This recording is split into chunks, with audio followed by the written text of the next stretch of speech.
Welcome back to Down Home with Lynn. Now, I promised you that we were going to look at my pantry. This is my pantry wall. I have 6 months worth of coffee stored up.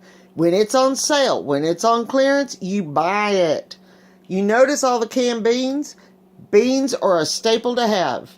You can't go wrong with beans. Also, you should always have cream of mushroom soup and cream of chicken soup, cream corn if you make cornbread, and it never hurts to have canned veggies. I don't like to have them, but there are some things, some recipes that call for canned veggies.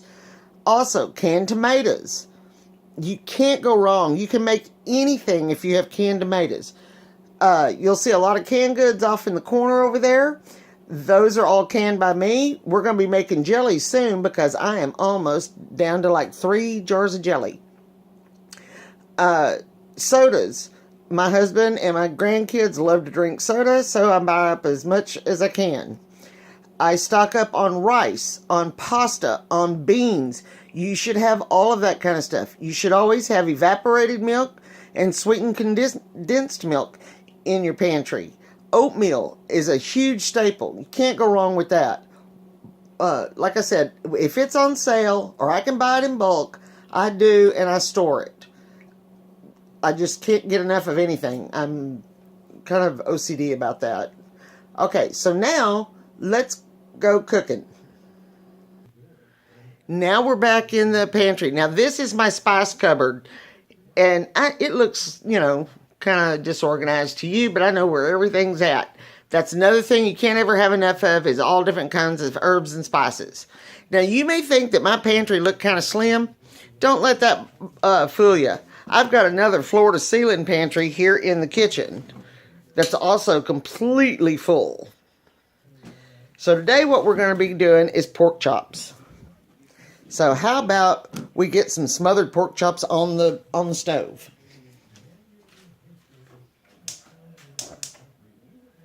I'm getting the pan hot. Got to have the pan hot. Today we're going to be doing some smothered pork chops. Now I told you I like to buy in bulk, and I like to buy up when stuff's on sale. Pork chops, you can get assorted pork chops for $1.97, and then it's a big package. Now, if you have a big family, of course, you're going to cook them all. And you can cook them all if you want to freeze them already cooked. I go by, and I will take them and bag them up like 4 at a time. Because that's the way, it's just me and my husband most of the time, so that's the perfect way to do it. Alright, so the pan's getting hot. Now, I'm not going to add any oil to this. And the reason for that is, let me close this because it puts a glare on it and you can't see. Sorry about that, I should have done that first. Alright, so, now we're going to cook our pork chops. It's very important when you cook meat, if you can, cook at room temperature. Now, I know you can't always do that. And no, I'm not putting any oil in the pan. That's okay, because we're going to deglaze it with some wine. Wine is another thing you should always have. You should always have some Cabernet Sauvignon for beef and red meat. And I like to have a good Chardonnay or a Pinot Noir for the white meat, for chicken.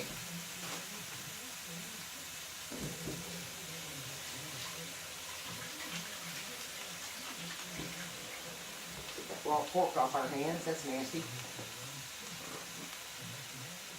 And a new roll of paper towels is never fun either. Good Lord, Lynn. You knew company was coming, you thought you'd have had stuff ready. Oh well, this is how we do things here. This is how I roll. Look at this. Blame that on grandkids. Alright. Okay, so I didn't season them first because we're going to season one side. Then when we flip them, we'll season the other side. Going to do a little kosher salt and a little black pepper. And because I heard from so many of y'all about not having your own fresh garlic and wanting to know if you can use garlic powder. Garlic powder, A-okay. Garlic salt, big no-no. you get more salt than you do garlic in a garlic salt.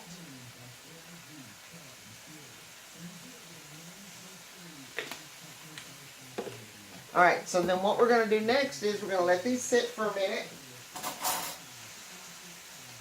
Just let them sit. They're okay. They're not going to have any problems. Let them sit. Kind of loosen them up. Don't let them stick too much.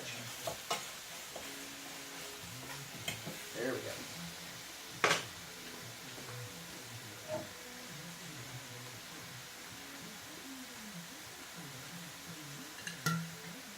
I know that's not good, but my husband's not here, and that's the best way I can get hold of wine. So we're gonna we got these on medium, and we're gonna give them a splash of wine. Just a splash, nothing much.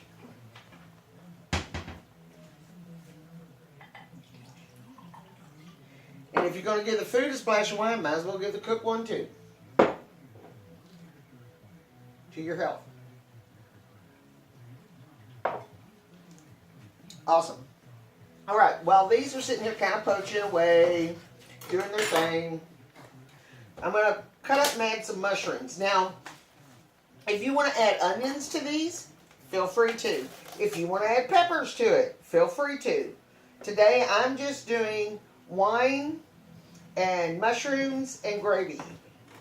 A mushroom gravy.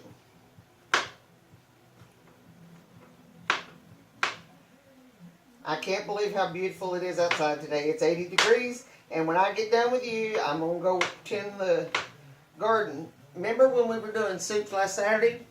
Well, it got down to 16 degrees, and I've got to replant herbs, I've got to replant arugula, stuff that normally will handle cold temperatures. Just lost it. I got to go trim it up, see if I can bring any of it back. Now with these, let me move that so you can see. With these mushrooms, I cut the stem off, and I cut them in half, and with the stem off, you got a flat side down, and you just chop them like that. Just rough chop, nothing fancy. You want them big. You don't want little bitty pieces of mushroom in there. You want big mushrooms in there. Look at that. Isn't that pretty? Alright, so now we're going to throw those in.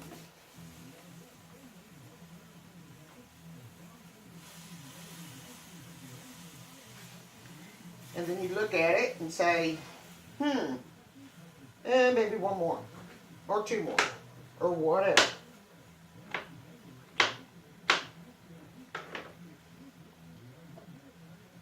There was a Cajun cook years ago named Justin Wilson. And Justin Wilson always cooked with wine, as do most good cooks. And he would, now we're going to turn them while they're poaching. Now you say, well, I've got to feed my children. You know, I can't give them wine. I'm feeding my children. Or I can't feed him that because he's an alcoholic. He can't have that. Guess what? In 30 seconds, if it's hot, if the pan's hot, you put it in. Within 30 seconds, all the alcohol is burned out. So don't be afraid of cooking with wine. Now we're going to season the other side. Remember, we seasoned one side. Now we're going to season the other side. Black pepper. Kosher salt, and a little garlic powder. And I know I keep looking over my shoulder. It's because I forgot to put the sign on the back door that says filming. So I'm afraid my husband might come home and then we have to stop and start all over again. I don't want to do that.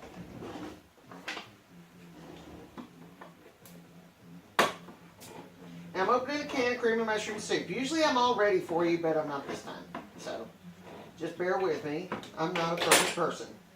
Never claimed to be. We're going to let this sit for a minute. Pork chops are one of the things people do with pork chops, I've noticed, is overcook them. And that goes back to the days when, oh, well, you got to cook it just to death to keep from getting the trichinosis. That's not true anymore. You're not going to get the trichinosis anymore. Pigs are fed with such antibiotics and stuff. I know, but if you're buying pork in the grocery store, your chances of getting a piece with trichinosis in it is slim to none. I mean, it just doesn't happen anymore. That's not to say it can't happen.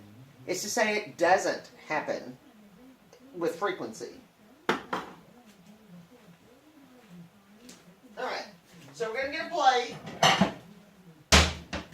I'm going to get a plate.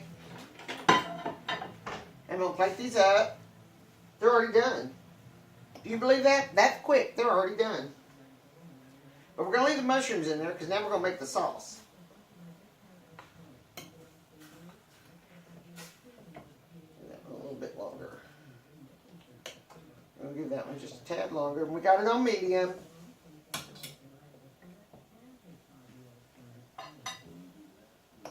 Alright.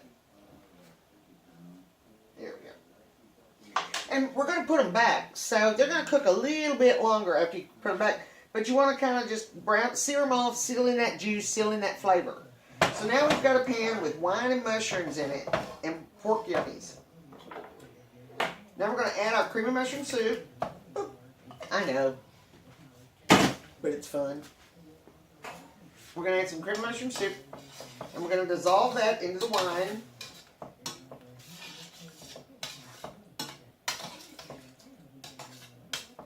Now this is real good over rice. Now you'll notice I go to rice as a go-to staple a lot. And the reason for that is it needs a little bit more liquid, so we're going to use chicken stock. I just made boiled a big pot of chicken this morning because I had to do some orders of chicken and broccoli Alfredo. So I had to cook chicken this morning, so I've got a fresh chicken stock. And I'm letting it cool down so I can bag it up and it goes in the freezer. Back to doing the rice. I do rice a lot, and the reason is it's healthier than potatoes for the most part, usually. But this is good with rice or mashed potatoes, either one, or just roasted new potatoes. If you don't want to have the carbs, do mashed cauliflower or cauliflower rice. Now I'm going to add a packet of brown gravy mix. This is low sodium brown gravy mix. Don't be afraid of this stuff. It's not bad. Remember, what I'm doing for you is called shortcut cooking. It's common sense shortcut cooking.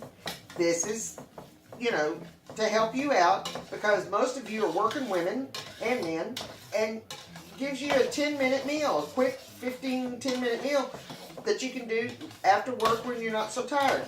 Another thing, this works well in the crock pot. Put it in the crock pot.